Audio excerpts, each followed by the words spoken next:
Em 2035, a equipe da Hermes desembarca em Marte para uma missão de 31 dias solares. No dia 18, eles investigam a Acidalia planitia, e o botânico Mark reúne amostras para exame químico. Nesse instante, a operadora de sistemas Beth obtém um aviso de tempestade de areia do computador e comunica à equipe que devem voltar ao abrigo de superfície conhecido como Hub. Enquanto acompanham as nuvens se aproximando, Mark e o químico Alex sugerem que deveriam aguardar o fim da tempestade, mas a comandante Melissa antecipa que ela será altamente devastadora, e assim, determina que todos deixem o local. Após todos vestirem seus uniformes, abrem a porta do Hub e são prontamente surpreendidos pela tempestade de areia. Eles se esforçam para prosseguir, e Mark permanece na retaguarda para trancar a porta. A tempestade ameaça derrubar o veículo de subida de Marte deles. O veículo, ou MAV, pode virar em breve. Subitamente, a antena parabólica é arrancada pela ventania, e todos precisam se abaixar para esquivar-se. Mas Mark não é ágil o bastante, e a antena o acerta. Enquanto Mark é arremessado na escuridão, o sistema detecta um aviso de falha no traje. Eles não conseguem encontrá-lo no radar, nem captar seus sinais vitais. Melissa manda o restante da equipe para o MAV, enquanto ela permanece para buscar um pouco mais. O médico Chris comenta que, com um rompimento no traje, Mark provavelmente já faleceu, além de a tempestade estar começando a comprometer o MAV. Melissa não tem alternativa senão reunir-se à tripulação e aprovar a decolagem. O MAV parte de Marte enquanto o grupo chora a perda do companheiro. Ao mesmo tempo, o diretor da NASA, Ted, surge em uma entrevista coletiva para informar que a equipe de Marte está retornando sem um dos astronautas. Contudo, em Marte, a tempestade finalmente cessa, e Mark desperta quando seu traje o notifica que o oxigênio está em nível crítico. Um fragmento de metal ligado à antena por um cabo perfurou seu traje, mas também tapou o furo, explicando por que ele ainda está vivo. Após cortar o cabo, Mark corre de volta ao Hub e extrai dolorosamente a barra de metal, embora um pedaço ainda permaneça dentro dele. Ele utiliza um fórceps para remover esse resto antes de suturar o ferimento. Logo depois, ele entra no computador e começa um registro em vídeo para documentar os eventos, caso não resista. Com a antena danificada, ele não tem meios de se comunicar com a NASA, e a próxima missão com tripulação só chegará a Marte em 4 anos, mas ele desconfia que não conseguirá sobreviver até lá. Enquanto outra tempestade se forma, ao redor, Mark passa grande parte do dia repousando, mas logo se sente entediado. Ele inicia a limpeza do Hub e organiza os pertences dos amigos em caixas identificadas. Observar todas aquelas fotos o leva a decidir que não vai perecer ali. Na manhã seguinte, ele arruma todos os alimentos, incluindo os reservados para o Dia de Ação de Graças, que contém algumas batatas que lhe inspiram uma ideia. Com sua formação em botânica, Mark começa a planejar a construção de uma estufa dentro do Hub, usando o solo marciano e os dejetos do banheiro da tripulação como adubo. Ele semeia todas as batatas, mas elas demandarão bastante água para se desenvolver. Por sorte, ele possui as ferramentas e componentes para montar um aparelho que queima o combustível sobressalente do foguete e o converte em água. Na primeira tentativa, o equipamento incendeia, então Mark precisa corrigir os cálculos antes de tentar novamente, agora com proteção adequada. Dessa vez dá certo, e ele passa a ter água para si e para sua plantação.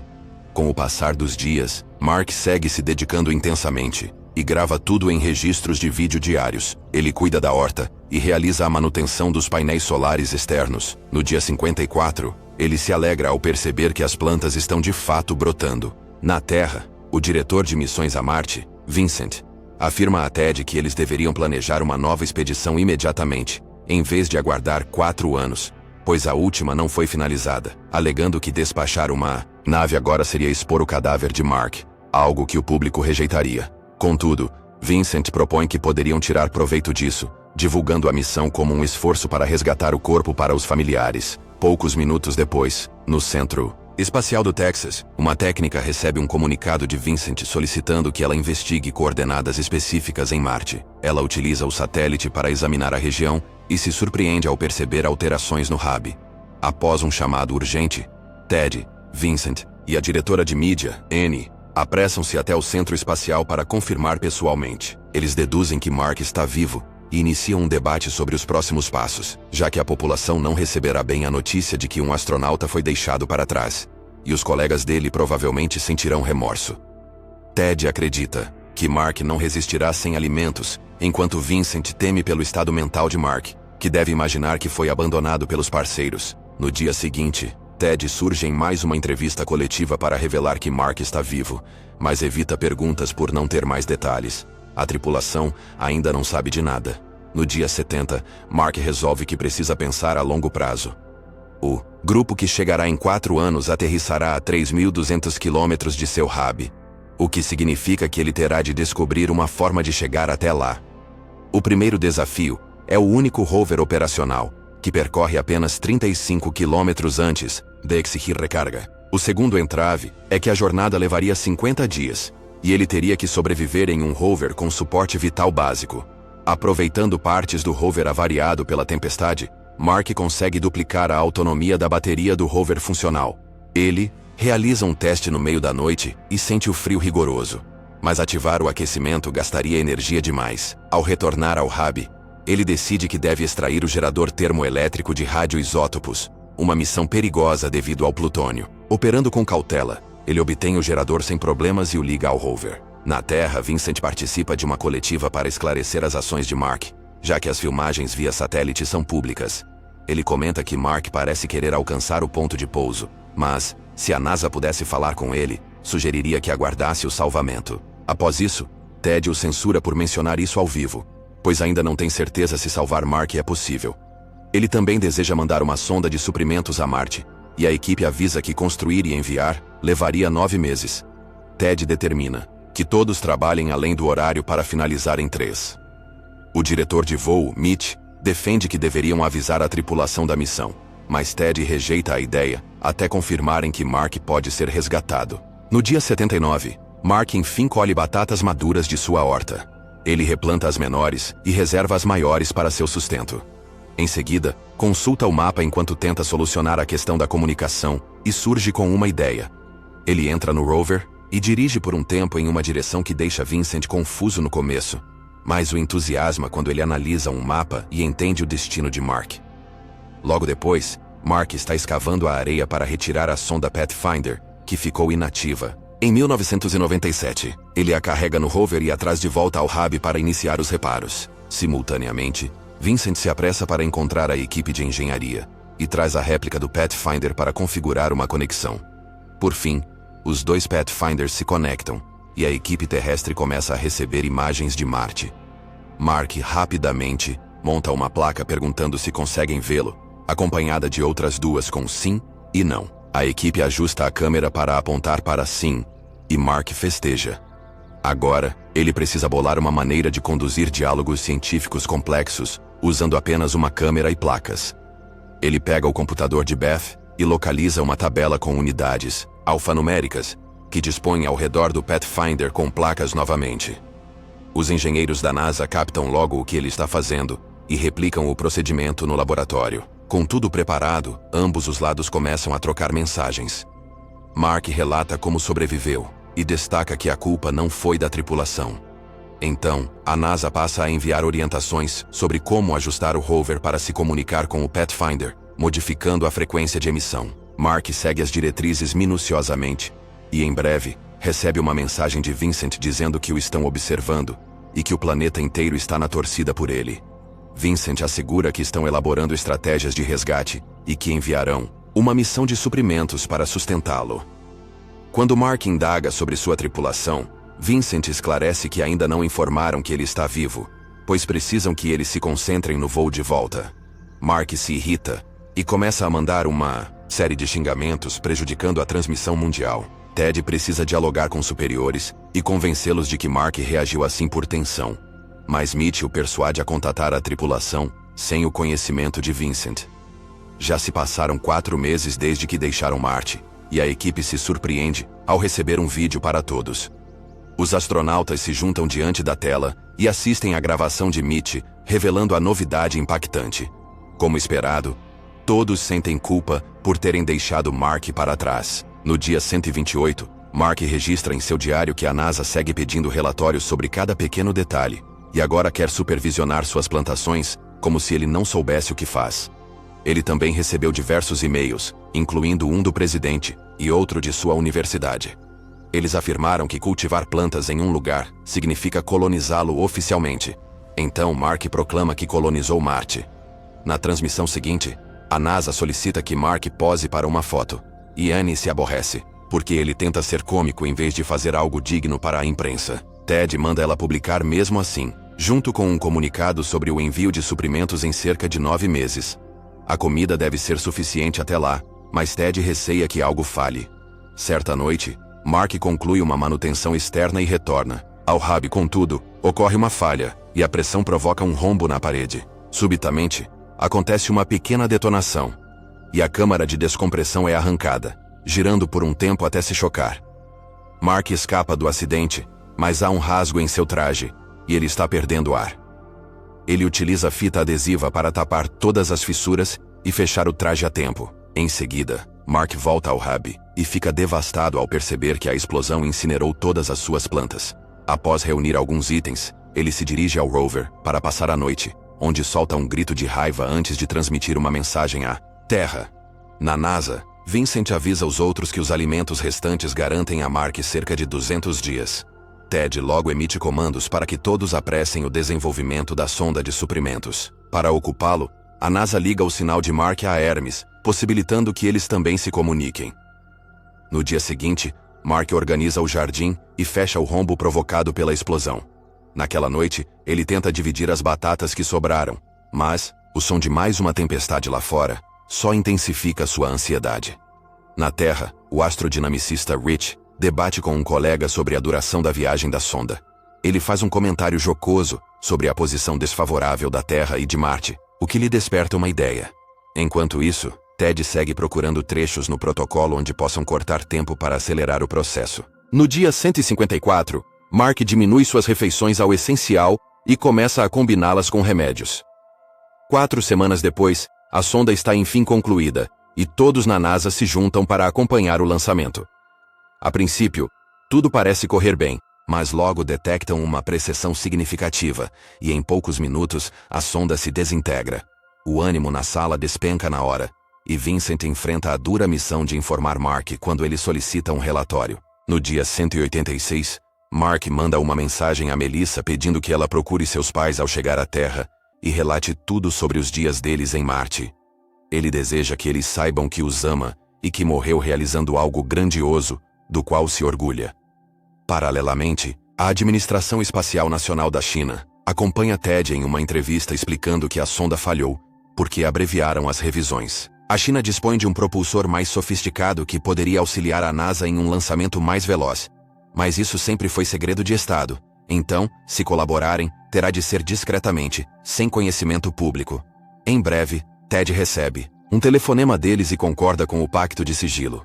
Enquanto os engenheiros da NASA se esforçam para montar outra sonda em 28 dias, Rich conclui seus cálculos e viaja para se encontrar com Vincent, afirmando ter um plano superior. Vincent convoca uma reunião, e Rich apresenta uma demonstração visual de sua estratégia usando um grampeador, Annie e Ted. Em vez de despachar a sonda diretamente para Marte, eles podem utilizar o propulsor chinês para que ela cruze o caminho da Hermes. A equipe pode coletar os suprimentos e dar a volta na Terra com um efeito de estilingue que preservará a velocidade e os conduzirá rapidamente de volta a Marte para salvar Mark, que precisará alcançá-los no MAV. Contudo, isso acrescentaria mais 500 dias à missão da tripulação. Mitch acha que Melissa e os demais deveriam ter o direito de escolher se querem prosseguir ou não, mas Ted não deseja colocar em risco todo o grupo e declara que seguirão o plano inicial em vez da proposta de Rich. Na Hermes, Beth encontra uma mensagem codificada e a decifra, desvendando o plano de Rich. A tripulação se reúne para debater o que fazer, e Melissa pausa para alertar todos sobre as implicações. Eles ficarão mais um ano sem ver suas famílias, e como isso seria visto como insubordinação, enfrentarão um julgamento militar. Além disso, o estilingue pode falhar e resultar na morte de todos. Mesmo assim, a equipe não titubeia ao votar a favor da ideia. Na NASA, recebem uma mensagem de Beth, com um comentário brincalhão sobre Rich, antes de perceberem que a Hermes está desviando da trajetória. Ted é forçado a mandar Annie conversar com a imprensa para esclarecer o novo plano. Ele também desconfia que Mitch passou as informações a Hermes em segredo e o avisa que, ao fim dessa missão, ele terá de renunciar. No dia 219, Mark inicia as alterações no rover. pois precisará transportar muitos objetos para sobreviver à jornada até a cratera onde está o outro MAV. A NASA conduz os mesmos experimentos em seus laboratórios e envia dados atualizados para auxiliá-lo. Cientistas chineses chegam aos escritórios da NASA para colaborar no propulsor, enfrentando várias dificuldades de comunicação por causa das barreiras linguísticas e culturais. A tripulação da Hermes telefona para suas famílias para avisar que o reencontro será adiado por mais 500 dias. Por fim, o rover fica concluído, e Mark faz um teste para verificar se tudo opera normalmente. O novo propulsor também passa no teste com êxito, e a sonda é lançada sem contratempos.